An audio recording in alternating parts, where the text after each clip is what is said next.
नमस्कार.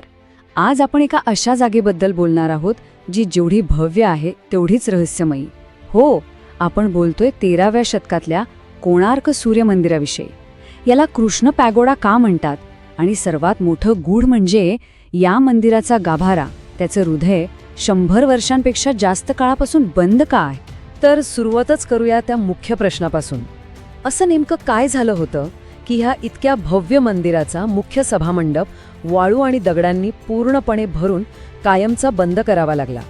या मंदिराभोवती ना अशा काही विलक्षण कथा विणलेल्या आहेत की विचारता सोय नाही.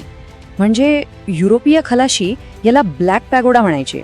त्यांना वाटायचं की इथला प्रचंड मोठा चुंबक त्यांची जहाजं किनाऱ्याकडे खेचून घेतो. असंही म्हटलं जातं की इथली मुख्य मूर्ती चक्क हवेत तरंगायची. आणि या सगळ्याच्या मागे एका 12 वर्षांच्या मुलाच्या बलिदानाची एक हृदयस्पर्शी कथाही आहे. तर सुरुवात करूया त्या पहिल्या रहस्यापासून, कृष्ण पॅगोडा या नावापासून आणि त्याच्याशी जोडलेल्या चुंबकीय शक्तीच्या दंतकथेपासून. गुरुदेव रवींद्रनाथ टागोरांनी काय अचूक वर्णन केलंय बघा. येथे दगडांची भाषा माणसाच्या भाषेलाही मागे टाकते. खरंच हे मंदिर म्हणजे फक्त दगडांची इमारत नाही, तर दगडात कोरलेलं एक महाकाव्य आहे. म्हणजे बघा, एकाच जागेच्या दोन ओळखी. एकीकडे युरोपीय खलाशांनी दिलेलं कृष्ण पॅगोडा हे गूढ आणि भीतीदायक नाव. त्यांना वाटायचं की इथली चुंबकीय शक्ती त्यांच्यासाठी धोका आहे. आणि दुसरीकडे याची खरी ओळख आहे सूर्यदेवाचा एक भव्य रथ. एक दंतकथा आणि एक वास्तव.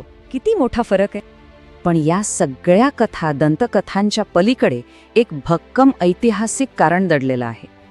हे मंदिर केवळ श्रद्धेपोटी नाही, तर एका मोठ्या विजयाचं आणि सत्तेचं प्रतीक म्हणून उभारलं गेलं होतं. गोष्ट आहे 13व्या शतकातली.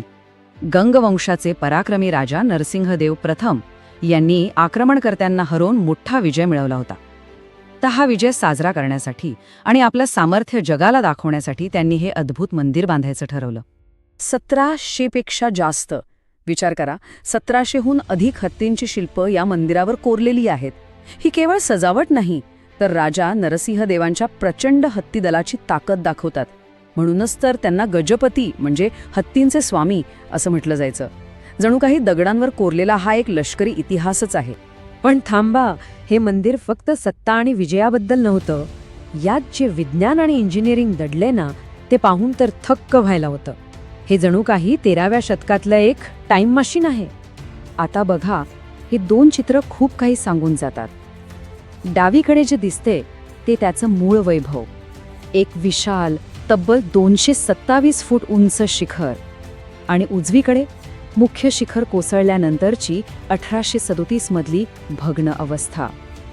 यावरूनच अंदाज येतो की आपण काय गमावलं आहे. संपूर्ण मंदिराची रचनाच एका विशाल रथासारखी केली आहे. आणि या रथाला आहेत 24 प्रचंड दगडी चाकं. पण ही साधीसुधी चाकं नाहीत, ही आहेत सूर्यघड्याळं, जी अगदी अचूक वेळ दाखवतात. आता हे काम कसं करतं ते बघा. कमाल आहे. प्रत्येक चाकावरचे 8 मोठे आरे दिवसाला 3-3 तासांच्या 8 भागांमध्ये वाटतात. मग त्यांच्यामधले लहान आरे वेळेला 90 मिनिटांवर आणतात. आणि त्या मण्यांच्या मदतीने तर चक्क 3 मिनिटांपर्यंतची अचूक वेळ मोजता येते. आणि हे सगळं आजपासून 750 वर्षांपूर्वी. अविश्वसनीय नाही का?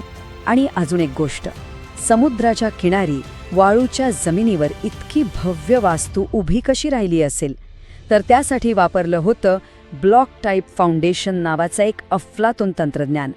वाळू आणि दगडांचे एकावर एक थर रचून इतका मजबूत पाया बनवला की ही वास्तू शतकानुशतके टिकून राहील. पण मग इतकं सगळं भव्य, इतकं अचूक, तरीही हे मंदिर कोसळलं कसं?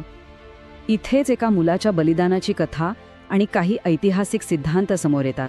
एक कथा आहे धर्मपादची, एका 12 वर्षांच्या मुलाची. असं म्हणतात की जेव्हा 1200 निष्णात कारागीर मंदिराचा कळस बसवू शकले नाहीत, तेव्हा मुख्य शिल्पकाराचा मुलाने धर्मपादने ते काम करून दाखवलं. पण त्या 1200 कारागिरांचा मान राहावा म्हणून त्याने समुद्रात उडी मारून आपल्या प्राणांची आहुती दिली. ही कथा ऐकून अंगावर काटा येतो. पण इतिहासात मात्र या कथेचा थेट पुरावा मिळत नाही. असं मानलं जातं की 19व्या शतकात राष्ट्रवादाची भावना जागवण्यासाठी ही कथा जास्त प्रचलित झाली. बरं, मग खरं कारण काय असेल? अनेक थिअरीज मांडल्या जातात. कुणी म्हणतं चुंबकीय दगड काढल्यामुळे तोल गेला, कुणी म्हणतं वीज पडली किंवा भूकंप झाला. पाया कमकुवत असल्याचीही एक थिअरी होती. पण यापैकी कशालाच ठोस आधार नाही. आधुनिक तपासणीत पाया मजबूत असल्याचं सिद्ध झालंय.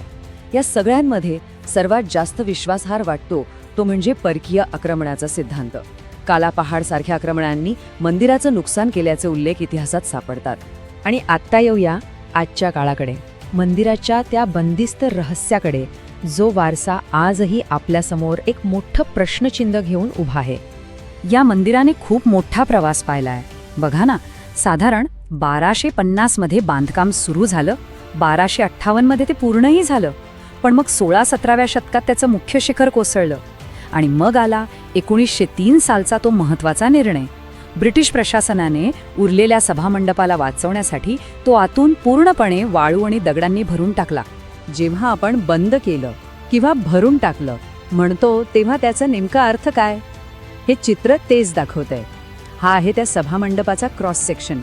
यावरून दिसतंय की आतली सगळी जागा वाळू आणि दगडांनी कशी खचाखच भरली आहे, जेणेकरून भिंतींना बाहेरून आणि आतून दोन्ही बाजूंनी आधार मिळेल.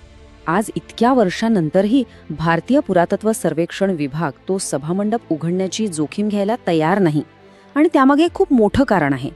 त्यांना भीती वाटते की जर आतली वाळू आणि दगड काढले तर इतकी वर्ष त्या आधारावर उभ्या असलेल्या त्या प्राचीन नाजूक भिंती कोसळून पडतील. म्हणून या वारसाच्या संवर्धनासाठी तो बंद ठेवणंच त्यांना योग्य वाटतं. आणि इथेच आपण एका मोठ्या प्रश्नावर येऊन थांबतो. एकीकडे आहे आत दडलेल्या रहस्यांना जाणून घेण्याची उत्सुकता, आणि दुसरीकडे आहे या अमूल्य वारशाला जपण्याची जबाबदारी. आत काय आहे हे जाणून घेण्यासाठी या वास्तूच्या अस्तित्वाचा धोका पत्करणं योग्य आहे का, की हा प्राचीन वारसा जसा आहे तसाच पुढच्या पिढ्यांसाठी जपणं जास्त महत्त्वाचं आहे?